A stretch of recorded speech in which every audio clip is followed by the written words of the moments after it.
ഇന്നൊരു Sunday evening ആണ് കേട്ടോ. ഇപ്പോൾ സമയം 5 മണി കഴിഞ്ഞു. പുറത്ത് നല്ല മഴ, പക്ഷേ സൂര്യനുണ്ട് കേട്ടോ ഇന്ന്. ഇപ്പോൾ സൺഡേ ഒരു ലീവ് കിട്ടുന്നത് കാരണം വീട്ടിലെ ക്ലീനിങ്ങും തുണിയലക്കും ഒക്കെ കഴിഞ്ഞ് ഫുഡ് ഉണ്ടാക്കിയിട്ടില്ലായിരുന്നു. അപ്പോൾ ഇനി ഫുഡിൻ്റെ പരിപാടി തുടങ്ങണം. ഇപ്പോൾ എന്താ പറയുക, അരിക്ക് വെള്ളം വെച്ചിട്ടുണ്ട്, ചോറ് വേകാനായിട്ട് അരിക്ക് വെള്ളം വെച്ചിട്ടുണ്ട്. ഇനി ബാക്കി പരിപാടി നോക്കണം. അതിനിടയ്ക്കൊരു ചായ റെഡിയാക്കി. പുറത്ത് മഴയും പിന്നെ രാവിലെ ചായ കുടിക്കാത്തതുകൊണ്ട് നല്ല തലവേദനയും. അപ്പോൾ ഇനി ആ പരിപാടികളിലോട്ട് നടക്കാം.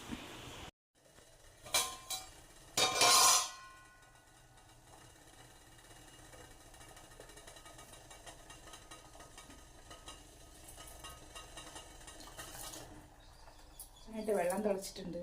അപ്പോൾ അരി ഇട്ട് കൊടുക്കാം.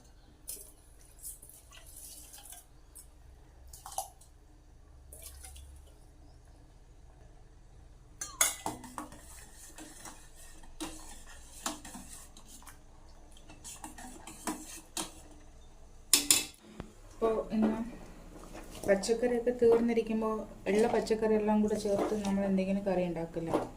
അപ്പോൾ വീട്ടിൽ ബാലൻസ് ഉണ്ടായിരുന്ന പച്ചക്കറിയിൽ ഒരു ക്യാരറ്റ്, ഒരു ഉരുളക്കിഴങ്ങും, പിന്നെ മുരിങ്ങക്കായുടെ സീസൺ ആയതിൻ്റെ വീടിൻ്റെ മുന്നിൽ തന്നെ ഒരു മുരിങ്ങ മരമുണ്ട്. അപ്പോൾ അതിനൊരു മുരിങ്ങയ്ക്കയും ഒരു അവരക്കായും കൂടെ ചേർത്ത് ഒരു ചിന്ന അവിയൽ ഉണ്ടാക്കാമെന്ന് വിചാരിച്ചു.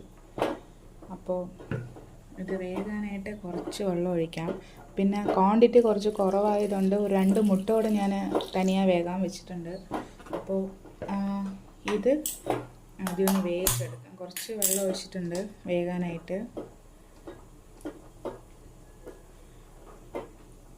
ഇത് വേകുന്ന സമയം കൊണ്ട് ഇതിൽ ചേർക്കാനായിട്ട് അരപ്പ് അരച്ചെടുക്കാം. കുറച്ച് കറിവേപ്പിലയും കൂടെ ഇട്ടിട്ടുണ്ട്. അപ്പോൾ അതോടെ ചേർത്തിട്ട് ഇനി മൂടി വെച്ച് വേവിക്കാം. തീയൊന്ന് കുറച്ച് വയ്ക്കാം. ഇതിലെ കായൊക്കെ വെന്തിട്ടുണ്ട്. ഇതിലേക്ക് അരപ്പ് ചേർത്ത് കൊടുക്കാം. ഇത് ഞാൻ ചേർത്തേക്കുന്നതെന്ന് വെച്ചാൽ തേങ്ങയും 2 പച്ചമുളകും, ഒരു കഷ്ണം വെളുത്തുള്ളിയും, ഒരു ചെറിയ ചുവന്നുള്ളിയും, പിന്നെ മഞ്ഞൾപ്പൊടിയും ജീരകവും മാത്രമാണ്. ഞാൻ തൈരൊന്നും ചേർക്കുന്നില്ല. ഞങ്ങളുടെ വീട്ടിലൊക്കെ അമ്മ സാധനം ഉണ്ടാക്കുമ്പോൾ തൈരൊന്നും ചേർക്കാറില്ല. പിന്നെ പലയിടത്തും പല രീതിക്ക് അവിയലൊക്കെ വയ്ക്കുന്നത്. ചിലർ മാങ്ങ ചേർക്കും, ചിലർ തൈര് ചേർക്കും, ചിലർ എന്താ പറയുക തൈര്, മാങ്ങ, മുളക് പൊടിയൊക്കെ ചേർക്കും. ഞാൻ അങ്ങനെയൊന്നും ചേർക്കാറില്ല അവിയൽ വയ്ക്കുമ്പോൾ. ഇത് എൻ്റെ ഒരു രീതിക്ക് ഞാൻ വയ്ക്കുന്നതേ ഉള്ളൂ കേട്ടോ.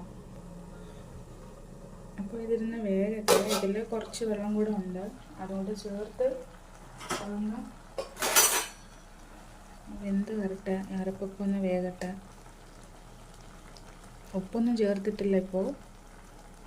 അരപ്പൊക്കെ ഒന്ന് വേകട്ടെ. എന്നിട്ട് ഉപ്പും ചേർത്തിട്ട് പിന്നെ ഞാൻ പറഞ്ഞില്ല മുട്ട വേവിച്ച് വെച്ചിട്ടുണ്ടെന്ന്, മുട്ടയും കൂടെ ചേർത്തിട്ട് ഒന്ന് ജസ്റ്റ് ഒന്ന് ഇളക്കിയിട്ട് കുറച്ച് പച്ച വെളിച്ചെണ്ണയും കൂടെ ഒഴിച്ച് എടുക്കാം. അതായത് അരപ്പൊക്കെ ഒന്ന് വേകട്ടെ. ഞാൻ മൂടി വെച്ചിട്ടുണ്ട്. ഇത് നോക്കാം.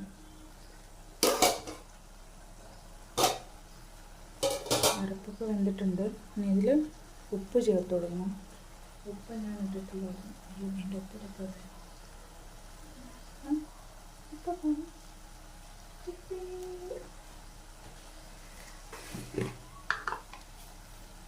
എവിടെയെങ്കിലും ഉണ്ടായിട്ടുള്ളൂ. എന്തൊക്കെ സാധനമുണ്ട്. ഉപ്പ് ചേർത്തിട്ടുണ്ട്. ഇനി ഇതിനെ ഒന്ന് ഇളക്കിയെടുക്കാം. ഇതൊക്കെ വെന്തിട്ടുണ്ട്. വെള്ളമൊക്കെ നന്നായിട്ട് വറ്റിയിട്ടുണ്ട്. എല്ലാവരും ഇങ്ങനെയാണോ അവിയൽ ഉണ്ടാക്കുന്നത്, അല്ലെങ്കിൽ ഇങ്ങനെയാണോ അവിയൽ ഉണ്ടാക്കുന്നതിൻ്റെ അടുത്തും ചോദിക്കരുത് കേട്ടോ. ഞാൻ പറഞ്ഞില്ലേ, എൻ്റെ രീതിക്ക് ഞാൻ ഉണ്ടാക്കിയതാണ്. ഇതൊരു എന്താ പറയുക, ഇങ്ങനെയും നീ അവിയൽ ഉണ്ടാക്കുമോ എന്നൊക്കെ ചോദിച്ചു കളയരുത് കേട്ടോ. ഇത് എൻ്റെ ഒരു സ്റ്റൈൽ എന്നാണെങ്കിൽ പറയാം. വെള്ളമൊക്കെ വറ്റിയിട്ടുണ്ട്. നല്ല മണം. കുറച്ച് വെളിച്ചെണ്ണ ഒഴിക്കണം. അതിന് മുമ്പേ ഞാൻ മുട്ട കട്ട് ചെയ്തതിൽ ചേർത്ത് കൊടുക്കാം. 2 മുട്ട തനിയെ വേവിച്ചിട്ടുണ്ടായിരുന്നു. അപ്പം അത് ഇതിലൊന്ന് ഇട്ട് കൊടുക്കാം. മുട്ട അവിയലായിട്ട് ഇരുന്നോട്ടെ. ഈ അവിയലൊരു മുട്ട കടിക്കാൻ കിട്ടുന്നത് നല്ല രസമല്ല. ഇനി കുറച്ച് പച്ച വെളിച്ചെണ്ണ കൂടെ ചേർത്ത് കൊടുക്കാം. അപ്പോൾ അവിയലിൻ്റെ പരിപാടി അങ്ങ് കഴിയും. ഓക്കെ, കുറച്ച് പച്ച വെളിച്ചെണ്ണ കൂടെ ഒഴിച്ചിട്ടുണ്ട്. ഇനി ഇത് ഇളക്കണോ? വേണ്ടല്ലേ, ഇരിക്കട്ടെ. കഴിക്കാൻ സമയമാകുമ്പോൾ ജസ്റ്റ് ഒന്ന് ഇളക്കിയെടുത്തിട്ട്. ഉപ്പുണ്ടോ നോക്കിയില്ല. ഉപ്പൊക്കെ ഉണ്ട്. സൂപ്പർ. അപ്പോൾ ഇത് മൂടി വെച്ചു, അടുപ്പ് ഓഫ് ചെയ്തു. ഇതിപ്പോൾ രാത്രിയത്തുള്ള ഭക്ഷണമാണ് കേട്ടോ. ഞാൻ പറഞ്ഞില്ലേ സൺഡേ ലീവ് കിട്ടിയതുകൊണ്ട് രാവിലെ അലക്കാനും വീടൊക്കെ ക്ലീൻ ചെയ്തൊക്കെ വന്നപ്പോൾ ഒരു സമയമായി. ഈ സമയത്ത് നല്ല വിശപ്പുണ്ട്. അപ്പോൾ മീൻകറി വയ്ക്കണം. രാവിലെ മീൻകറി വന്നിട്ടുണ്ടായിരുന്നു, അയല കിട്ടി. ഇപ്പോൾ എന്താ പറയുക, മുമ്പൊക്കെ മത്തിമീനായിരുന്നു പാവങ്ങളുടെ മീനെന്ന്. ഇപ്പോൾ മത്തി മീനല്ല കേട്ടോ. ഇപ്പം മത്തി ഇവിടെ തന്നെ 350-400 രൂപ അടുപ്പിച്ച് വിലയുണ്ട്. അയല കുട്ടി അയലയാണ്, ചെറിയ അയല. അപ്പോൾ ആ അയലയ്ക്ക് ഇന്ന് ഇവിടെ ഐസിട്ട് അയലയാണ്, പക്ഷെ പച്ച അയല തന്നെയാണ്, ഫ്രഷുമാണ് കേട്ടോ. ഐസിട്ട് എന്ന് പറയുമ്പോൾ ഫ്രഷ് ആണോ എന്ന് ചോദിച്ചാൽ, കാരണം അതിൻ്റെ ചെകിളപ്പൂ ഉണ്ടല്ലോ, ചെകിളപ്പൂ വന്നിട്ട് നല്ല ചുവന്ന കളറിലായിരുന്നു. അതുകൊണ്ടാണ് ഞാൻ നല്ല മീനെന്ന് തന്നെ പറഞ്ഞത്. ഞങ്ങൾക്ക് ഇവിടെ കടലൊന്നുമില്ലല്ലോ. കടലില്ലാത്തതുകൊണ്ട് ഇവിടെ എന്താ പറയുക, ഫ്രഷ് മീനൊന്നും കിട്ടില്ല. അപ്പോൾ ഐസിലിട്ട മീൻ തന്നെ കിട്ടുള്ളൂ. അപ്പോൾ തേങ്ങയും എപ്പോഴും മീൻ കറി വെക്കുന്ന പോലെ തന്നെ തേങ്ങ അരച്ച് തന്നെ മീൻ കറി വെക്കാൻ പോകുന്നത്. പിന്നെ ഇതിലോട്ട് 2 എന്താ പറയുക, പച്ചമുളകും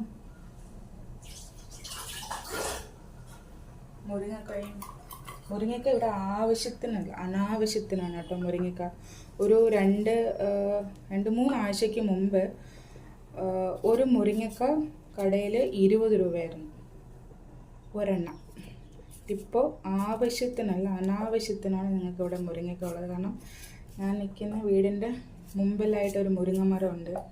ഇപ്പോൾ രാവിലെ മീൻകാരൻ വന്നപ്പോൾ 2 മുരിങ്ങക്ക തട്ടിയിട്ടെടുത്തുകൊണ്ട് വന്നു. അപ്പോൾ മുരിങ്ങക്ക ഇട്ടിട്ടുണ്ട്. ഇതിലേക്ക് ഒരു 2 പച്ചമുളക് കൂടെ കീറിയിടാം. പച്ചമുളക് ഇട്ടിട്ടുണ്ട്. പിന്നെ ഒരു തക്കാളി അതും കൂടെ ഇടാം. ഇപ്പോൾ കാണുന്നവർ നീ എന്താ സാമ്പാർ പോലെയാണോ മീൻ വയ്ക്കുകയാണോ എന്ന് ചോദിച്ചാൽ അല്ല. എനിക്കിതൊക്കെ മാങ്ങ ഉണ്ടെങ്കിൽ മാങ്ങയും കൂടെ ചേർത്തേനാണ് ഞാൻ. മാങ്ങ ഇപ്പോൾ സീസൺ അല്ലല്ലോ, അപ്പോൾ മാങ്ങയില്ല. അപ്പോൾ മുരിങ്ങക്ക, പച്ചമുളകും തക്കാളിയും കൂടെ ചേർത്തിട്ടുണ്ട്. ഇനി ഇതിൽ കുറച്ച് വാളംപുളി ഊറാൻ വെച്ചിട്ടുണ്ടായിരുന്നു, അതും കൂടെ നന്നായിട്ടൊന്ന് പിഴിഞ്ഞ്, ഇപ്പം മറന്നുപോയി പുളി വെള്ളത്തിലിടാനായിട്ട്. പുളി ഒന്ന് പിഴിഞ്ഞെടുക്കട്ടെ. കുറച്ച് പുളിയും കൂടെ ചേർക്കാം. പുളി കുറച്ച് മതി, ഒരുപാട് വേണ്ട. പുളിയും ചേർത്തിട്ടുണ്ട്. ഇനി ഇതിൽ ആവശ്യത്തിന് ഉപ്പും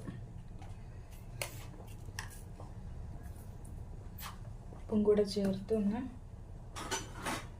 ഇളക്കാം. കൈ വെച്ച് ഇളക്കുന്നത് എനിക്കിഷ്ടമാണ്, പക്ഷേ ഇനി വേണ്ട, കൈ വരയ്ക്കണ്ട. ഇച്ചിരി കട്ടി കൂടുതലാന്ന് തോന്നുന്നു. അപ്പോൾ കുറച്ച് വെള്ളം ചേർത്ത് കൊടുക്കാം.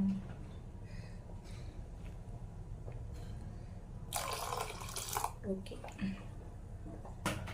കുറച്ച് വെള്ളം കൂടെ ചേർത്തിട്ടുണ്ട്. ഇനി ഇതിന് ഉപ്പ് കറക്റ്റാണോ നോക്കണ്ടേ.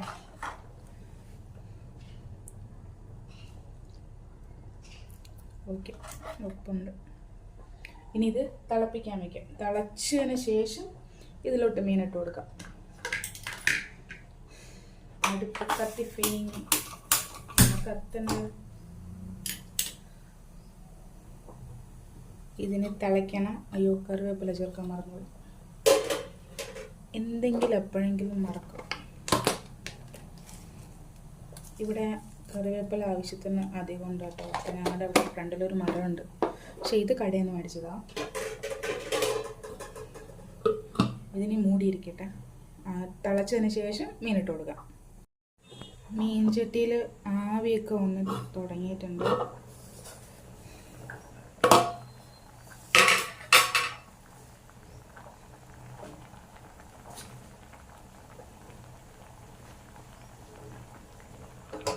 ചുത്തം നന്നായിട്ട് തിളച്ചിട്ടുണ്ട് കേട്ടോ. ഇനി ഇതിലേക്കിനി മീനിട്ട് കൊടുക്കാം.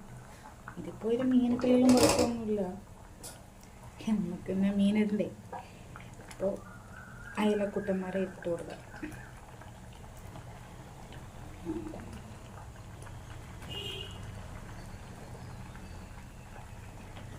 മുങ്ങിക്കട അയലേ. ഓക്കെ, ഇനി തീ കുറച്ചിട്ട് ഇളക്കാനൊന്നും നിൽക്കുന്നില്ല, മൂടിക്കാം. മീൻ റെഡി ആയിട്ടുണ്ട്, മീൻകറി റെഡി ആയിട്ടുണ്ട്. അപ്പോൾ അതിൻ്റെ പുറത്ത് ഞാൻ താളിച്ചൊന്നും ഒഴിച്ചിട്ടില്ല, കുറച്ച് പച്ച വെളിച്ചെണ്ണ മാത്രം ഒഴിച്ച് കൊടുത്തിട്ടുള്ളൂ. കാരണം വിശപ്പിൻ്റെ ഉള്ളിൽ ഭയങ്കര രാവിലെ തൊട്ടൊന്നും കഴിക്കാണ്ട് നിൽക്കുക. അപ്പോൾ മീൻകറി റെഡി ആയിട്ടുണ്ട്. ചോറ് വാലാനായിട്ട് വെച്ചു, അവിയലും റെഡിയായി, മീൻകറി റെഡിയായി. ഇനി കഴിക്കുന്ന പരിപാടിയാണ്. ചോറ് റെഡി ആയിട്ടുണ്ട്, നല്ല ചൂട് ചോറ്. പിന്നെ തേങ്ങ അരച്ച് വെച്ച അയല മീൻകറി, മുട്ട അവിയൽ, കഞ്ഞിവെള്ളം. അപ്പോൾ വിശന്നിട്ട് വയ്യ, കഴിക്കട്ടെ.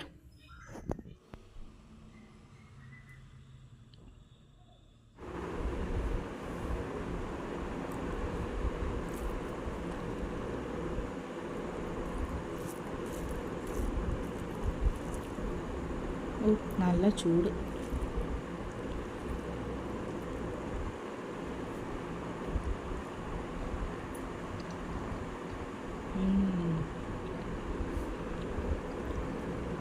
ഫുഡിൻ്റെ ടേസ്റ്റാണോ ഇല്ല ഇത്രയും സമയം കഴിക്കാതിരുന്നിട്ട് ഉള്ള ഇതാണോ എന്നറിയില്ല, നല്ല ടേസ്റ്റുണ്ട്.